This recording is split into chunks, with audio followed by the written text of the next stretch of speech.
This is Peter J. Pollack, MD, with another Medical Practice Trends podcast, and our guest today is Mary Pat Whaley, a practice management consultant who blogs on ManageMyPractice.com. Welcome, Mary Pat. Thanks for inviting me. So our topic today is why your practice still needs a brochure. In this day and age of websites and mobile marketing and things like that, is there still a place for good old-fashioned print marketing materials? I believe there definitely is a place. I think that the best combination of sharing of information is some print media, some video, and some digital media, because everybody learns a little bit differently. I think that the practice brochure remains a very important information piece to give to patients, current and future patients, hopefully, and also to market your practice.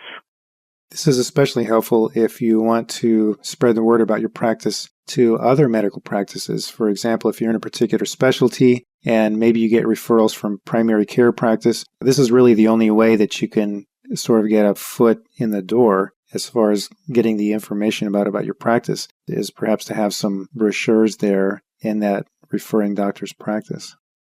Definitely, the referral staff and practices just love to have information and brochures and maps, because when they're referring patients to you, patients will have a lot of questions about where are they and what will happen there and what is going to go on when I get there. So having your brochure is extremely important, and you would be amazed how many specialists do not think to take brochures specifically to the staff of referring practices. So extremely important, even down to as simple as what this specialty does, because not everybody knows what's the difference between a urologist and a neurologist. Oh boy, that's kind of scary, but you're right. We also found it helpful to have, in addition to the brochure, a pre-printed referral sheet that has the different names of the doctors, their specialties or subspecialties, if that's the case, and phone numbers, and maybe even have a liaison person that deals specifically with the referring doctors. And what's especially important is to make it easy for the practice to send patients to you, the specialist. You can even have a little insert in your brochure. So the referring staff picks up your brochure, slides out the insert, fills out the referral, hands the brochure to the patient. Very simple, very convenient for them. You want it to be the easiest practice in town to be referred to.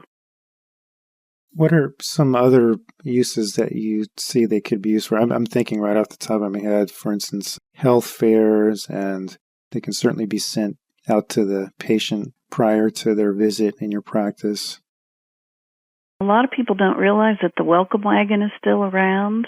They're called different things, but if you are a primary care practice in particular, OBGYN, pediatrics, giving brochures to the welcome wagon and putting a little insert in there that has a free meet and greet, a 15-minute visit, so that new people moving into town can come and meet you before they decide if they want to spend their money with you.